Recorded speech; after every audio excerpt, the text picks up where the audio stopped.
देखिए बेटा, जो आज आप लोग को टॉपिक स्टडी हम लोग करना है वो आइसोबार आइसोटोप के बारे में हम स्टडी करेंगे। लेकिन सबसे पहले आइसोबार के बारे में जानने से पहले हम ये जानेंगे व्हाट इज आइसोबार। डाल्टन के कुछ एक ड्रॉबैक्स हुआ करते थे कि आइसोटोप के बारे में उन्होंने एक्सप्लेन नहीं कर पाए, आइसोबार के बारे में उन्होंने एक्सप्लेन नहीं कर पाए। उन्हें ये बताया कि कोई भी एलिमेंट है तो उसका जो एटॉमिक नंबर है वही रहेगा, या एटॉमिक मास है तो फिक्स है, वो नहीं रहेगा। बट ऐसा नहीं है। जैसे कुछ हमारे आइसोटोप ऐसे हैं, isotope means same atomic number but different atomic mass. Isotope means same atomic number but different atomic mass. जैसे कि हम एग्जांपल में बात करेंगे बेटा, अगर हम एग्जांपल में बात करें तो hydrogen 1H1 1H2 1H3, atomic number is 1, atomic number is 1 but atomic mass is 1 2 and 3। यानी एटॉमिक नंबर बेटा सेम है पर एटॉमिक मास क्या है, डिफरेंट है। पर इस चीज को उन्होंने एक्सप्लेन नहीं कर पाया। किसने बेटा, डाल्टन ने। सेम इसी तरह से isobar means same atomic mass but different atomic number. कुछ ऐसे एलिमेंट्स हैं जिनका एटॉमिक नंबर तो सेम है पर एटॉमिक मास क्या है, एटॉमिक मास क्या है, सेम है बट एटॉमिक नंबर क्या है, डिफरेंट। जैसे कि एग्जांपल हम अगर बात करें, आर्गन का एटॉमिक नंबर है बेटा 18 और कैल्शियम का एटॉमिक नंबर है 20, पर दोनों का मास क्या है बेटा 40। दोनों का मास कितना है बेटा 40। यानी ये दोनों element argon and calcium are isobar. Hydrogen 1H1 1H2 1H3 are isotope. तो क्लियर हो बेटा। देखिए आइसोटोप में क्या है, एटॉमिक नंबर सेम होने की वजह से बेटा, एटॉमिक नंबर अगर सेम है तो उसका बैलेंस इलेक्ट्रॉन भी क्या होगा बेटा, सेम होगा, वैलेंसी भी क्या होगा, सेम होगा। तो अगर किसी भी एलिमेंट का एटॉमिक नंबर, अगर बैलेंस इलेक्ट्रॉन वगैरह सब कुछ सेम है तो उसकी केमिकल प्रॉपर्टी क्या होता है बेटा, सेम होता है। आइसोटोप जो भी होंगे उनका केमिकल प्रॉपर्टी क्या होगा, सेम होगा, बट फिजिकल प्रॉपर्टी क्या होगा, डिफरेंट होगा, because their mass is different. ठीक है। अब हम लोग आइसोबार और आइसोटोप के बारे में डिस्कस कर लिए। अब हम डिस्कस करेंगे बेटा इलेक्ट्रॉनिक कॉन्फ़िगरेशन का, नंबर ऑफ इलेक्ट्रॉन्स के बारे में, कि हर सेल में हमारे इलेक्ट्रॉन्स कितने होते हैं, उनका ग्रुप क्या होता है, उनका पीरियड क्या होता है, वो किस पीरियड से बिलोंग करेंगे, किस ग्रुप से बिलोंग करेंगे, इसके बारे में हम डिस्कस करेंगे। उससे पहले सबसे पहले आपको एटॉमिक नंबर पूरा कम से कम आपको 20 तक एटॉमिक नंबर लर्न होना चाहिए। ठीक है। अब हम 20 तक अगर सपोज करिए आपको एटॉमिक नंबर लर्न है, ठीक है, तो अगर कोई एलिमेंट है, जैसे कि हम एग्जांपल करें सोडियम का एटॉमिक नंबर बेटा होता है 11।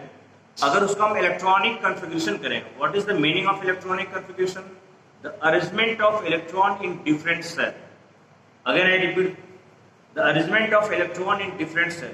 हमारे देखिए ये हमारा न्यूक्लियस है, इस न्यूक्लियस के बाहर हमारा ऑर्बिट होता है जिसमें इलेक्ट्रॉन हमारे मूव करते रहते हैं।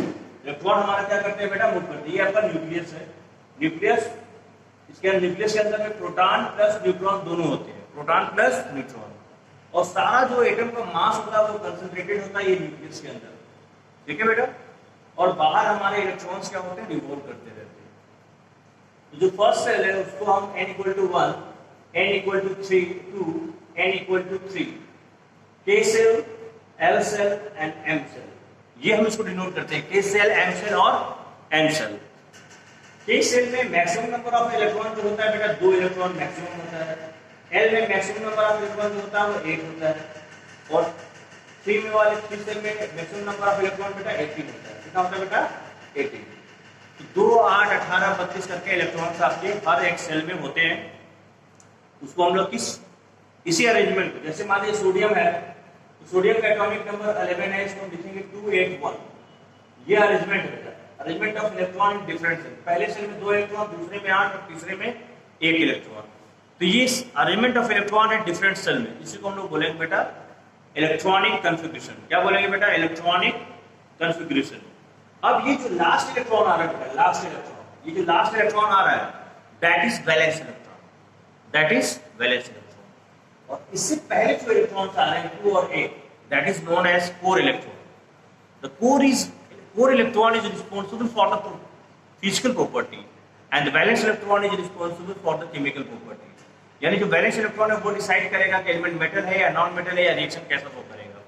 अगर उसका वैलेंस इलेक्ट्रॉन मैं रिपीट कर रहा हूं, इसको आप नोट कर लीजिए अपनी कॉपी पे। If valence electron is 1, 2, 3, 4.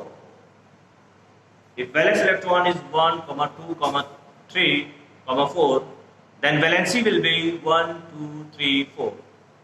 यानी एक रहेगा तो वैलेंसी 1, 2 रहेगा तो 2, 3 रहेगा तो 3, 4 रहेगा तो 4. देखिए in the same way if the valence electron is 5, 6, 7, 8, 5, 6, 7, 8, अगर 5, 6, 7, 8 रहेगा वैलेंस इलेक्ट्रॉन, तो पहली बात तो ये नॉन मेटल हो जाएगा। क्या हो जाएंगे? Non metals. इनका वैलेंसी होगा बेटा 8 माइनस वैलेंस इलेक्ट्रॉन, यानी 3, 2, 1, 0, 3, 2, 1, 0। 8 में से 5 घटाओगे 3, 8 में 6 घटाओगे 2, 8 में 7 घटाओगे 1 एंड 8 में से 8 घटाओगे 0। ठीक है, साइन क्या रहेगा? निगेटिव साइन रहेगा, because they are non metal, क्योंकि वो इलेक्ट्रॉन गेन करते हैं। इलेक्ट्रॉन क्या करते हैं बेटा? वो गेन करते हैं, और मेटल क्या करते हैं? इलेक्ट्रॉन लूज करते हैं। तो ये कंसेप्ट आपके पास दिमाग में हो गया कि वैलेंसी क्या होगा। अगर वैलेंस इलेक्ट्रॉन 1, 2, 3, 4 तो वैलेंसी भी क्या होगा? 1, 2, 3, 4। अगर 5, 6, 7, 8 होगा तो वैलेंसी क्या होगा बेटा? 3, 2, 1, 0, 3, 2, 1, 0। ओके, अब हम आते हैं, बात करते हैं बेटा ग्रुप की बात करते हैं। अगर बेटा वैलेंस इलेक्ट्रॉन, कुछ सेक्शन है उसको हम बाद में डिस्कस करेंगे। If valence electron is 1 and 2, write it.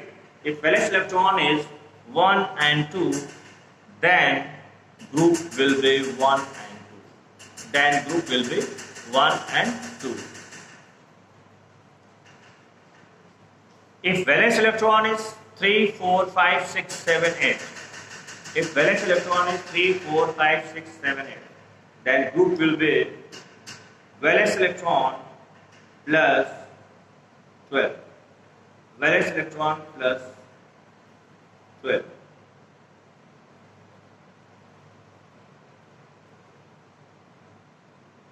क्या लिखा बेटा? वैलेंस इलेक्ट्रॉन प्लस 10 लिखिए, sorry, valence electron plus 10, valence electron plus 10,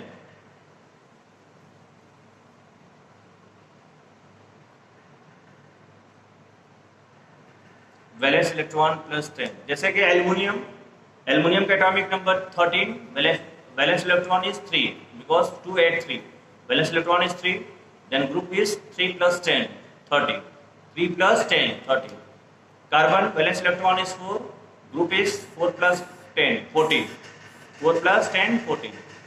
oxygen valence electron is 6, sorry, valence electron is 6, 6 plus 10, 16, 6 plus 10, 16। अब हीलियम आपका एक्सेप्शन है, हीलियम से confusion मत होइएगा, helium के बारे में मैं डिस्कस करूंगा। ठीक है, तो ये तो बात हो गया बेटा ग्रुप का। अब आते हैं पीरियड पे। पीरियड के लिए हमें नंबर ऑफ सेल काउंट कर लेना। जैसे सोडियम में लिखा 281, सेल कितना हो? पहला सेल, दूसरा सेल, तीसरा सेल, पीरियड हो गया थर्ड सेल, पीरियड हो गया थर्ड सेल।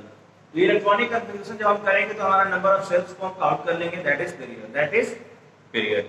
ठीक है, तो ये सारी चीजें हैं जो हमारा valence electron, group, periods, electronic configuration, ये सब डिस्कस, वैलेंसी, ये सब सबको आपको आना चाहिए। सबसे पहले आपको एटॉमिक नंबर याद होना चाहिए। अब कोई भी एलिमेंट अगर हम लिखते हैं, उसका सिंबल जब भी लिखते हैं, अगर उस सिंबल में दो एलिमेंट है, मतलब दो अल्फाबेट है, तो पहला अल्फाबेट आपका कैपिटल होगा, दूसरा वाला स्मॉल होगा। सोडियम का सिंबल होता है Na, तो पहला लेटर कैपिटल और दूसरा आपका स्मॉल होगा, ये ध्यान रखिएगा। ऐसा नहीं लिखेंगे, this is wrong, this one is correct. ठीक है, तो first letter will be capital letter and second letter will be small letter. Fluorine है C, स्मॉल लेटर L। ठीक है, magnesium capital M, small G। ठीक है, तो first letter will be capital and second letter will be smaller. तो ये बात आपको ध्यान में रखना है कि कोई भी सिंबल अगर हम लिखते हैं तो फर्स्ट लेटर आपका कैपिटल होगा और second letter will be smaller. ठीक है, ठीक।